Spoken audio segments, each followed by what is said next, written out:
दोस्तों, आज की इस कहानी का उद्देश्य है लिखने को कोई टाल नहीं सकता है। तो चलिए मैं अपने आज की इस कहानी को प्रारंभ करता हूँ। उदयगढ़ के महाराजा राजा ज्ञानचंद जब अपनी महारानी को देखते हैं तो उनकी महारानी कुछ चिंतित नजर आती हैं। उदयगढ़ के महाराजा राजा ज्ञानचंद कहते हैं, महारानी आज आप बड़ी चिंतित नजर दिखाई पड़ रही हैं, क्या बात है? आपकी चिंता का क्या कारण है? महारानी कहती हैं, शायद आपको पता नहीं कि अब मेरी पुत्री शादी करने के योग्य हो गई है। अब इसका कोई वर देख करके उचित समय पे शादी कर देना चाहिए। महाराज ज्ञानचंद कहते हैं, जी महारानी, आपकी बात सत्य है। आपको चिंता करने की कोई आवश्यकता नहीं। जैसे ही कल सुबह होती है मैं अपनी पुत्री की शादी के लिए वर देखने के लिए बाहर निकल जाऊंगा। सुबह होती है, महाराज ज्ञानचंद अपनी पुत्री की शादी के लिए वर देखने के लिए निकल जाते हैं। जैसे ही वो रास्ते में कुछ दूर पहुंचते हैं, उनको रास्ते में एक ऋषि मुनि मिलते हैं। ऋषि मुनि कहते हैं कि हे राजन, आप इतनी सुबह सुबह कहाँ पे निकल गए हैं? तो राजा ज्ञानचंद्र कहते हैं, मैं अपनी पुत्री की शादी के लिए निकला हुआ हूँ। हे मुनिवर, आप भी कोई अपना उचित विचार दें। तो मुनिवर कहते हैं कि हे राजन, आपको अपनी पुत्री की शादी के लिए वर देखने की कोई आवश्यकता नहीं। आपके पुत्री का वर आपके महल में ही है। तो राजा आश्चर्यचकित हो जाते हैं और कहते हैं कि हे मुनिवर, वो कौन है जिससे मेरी पुत्री की शादी होगी? तो मुनिवर कहते हैं कि हे राजन, आपकी पुत्री की शादी आपके नौकर जो गौशाला में काम कर रहा है उसे लिखी हुई है। राजा ज्ञानचंद बहुत ही आश्चर्यचकित हो जाते हैं और वो अपने महल वापस लौट आते हैं। राजा ज्ञानचंद को चिंता होती है कि अगर मेरी पुत्री का शादी उस नौकर के साथ हो जाएगी तो उनका उस राज्य में बहुत बड़ा अपमान होगा। वह उस विचार पे बहुत ज्यादा चिंतन कर रहे थे। तभी उनके मन में ख्याल आता है कि अगर वो अपने नौकर को जान से मार दें तो उनकी पुत्री की शादी उस नौकर से नहीं होगी। राजा ज्ञानचंद जैसे ही रात्रि होती है वो चुपके से जाते हैं और अपने नौकर के सर पे तेजी से प्रहार कर देते हैं, जिसके कारण उनके नौकर के सर से बहुत ज्यादा खून निकल जाता है। राजा ज्ञानचंद को लगता है कि अब मेरे नौकर की मृत्यु हो गई है, तो वह उस नौकर को ले जाकर के नदी के किनारे फेंक देते हैं। उस नौकर की लाश बहते बहते रामगढ़ के नदी के किनारे आ जाती है।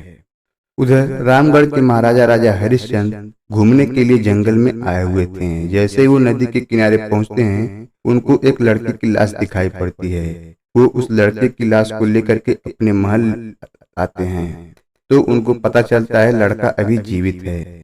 लड़के का उचित इलाज किया जाता है और लड़के को जिंदा बचा लिया जाता है। रामगढ़ के महाराजा राजा हरिश्चंद्र के पास कोई पुत्र नहीं थे, जिसके कारण वो उस नौकर को अपना पुत्र बना लिए। उधर उदयगढ़ के महाराज राजा ज्ञानचंद अपनी पुत्री की शादी के लिए वर खोज रहे थे। वर खोजते खोजते वो रामगढ़ के महाराजा राजा हरिश्चंद्र के पास आ गए और उन्होंने अपनी पुत्री की शादी के लिए राजा हरिश्चंद्र से कहा कि आप अपने पुत्र की शादी मेरी पुत्री से करवा दें। राजा हरिश्चंद्र इस बात से बहुत ज्यादा खुश होते हैं और वो अपने पुत्र की शादी उदयगढ़ के महाराज राजा ज्ञानचंद्र के यहाँ कर देते हैं। शादी हो जाने के बाद कुछ दिन बीत गए। उदयगढ़ के महाराजा राजा ज्ञानचंद एक बार फिर जंगल की ओर निकले हुए थे, तो उनको रास्ते में ऋषि मुनि मिलते हैं। तो उदयगढ़ के महाराजा राजा ज्ञानचंद कहते हैं कि हे मुनिवर, आपने कहा था मेरी पुत्री की शादी उस नौकर के साथ लिखी हुई है, लेकिन मैंने अपनी पुत्री की शादी रामगढ़ के महाराजा राजा हरिश्चंद्र के यहाँ किया हुआ है। तो ऋषि मुनि कहते हैं, हे राजन, आपकी बात सत्य है, लेकिन आप ये नहीं जानते हैं कि आप उस रात जिस नौकर को मार करके नदी के किनारे फेंक दिए थे वही लड़का ही रामगढ़ के महाराजा राजा हरिश्चंद्र का पुत्र है। तो राजा ज्ञानचंद्र को बहुत ज्यादा आश्चर्य होता है। तो ऋषि मुनि कहते हैं कि हे राजन, आप जाइए और सबसे पहले आप अपने दामाद के सर को देखिए, तब आपको समझ में आ जाएगा। तो वह भागे भागे जाते हैं रामगढ़ के महाराजा राजा हरिश्चंद्र के दरबार में और वो अपने दामाद को बुलाते हैं। जैसे ही वो अपने दामाद को बुलाते हैं और उसके सर को देखते हैं तो उनको समझ में आ जाता है कि ये वही सर है जिस पे मैंने प्रहार किया हुआ था। तो वो फिर ऋषि मुनि के पास जाते हैं, कहते हैं कि ये तो वही लड़का है जिससे आपने बताया था कि मेरी पुत्री का शादी होगा।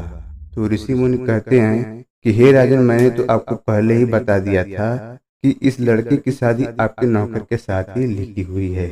तो आपने उस रूप में नहीं शादी किया, लेकिन जब वो लड़का रामगढ़ के महाराजा राजा हरिश्चंद्र का पुत्र हुआ, तब आपने जाकर के वहां पे शादी कर दिया।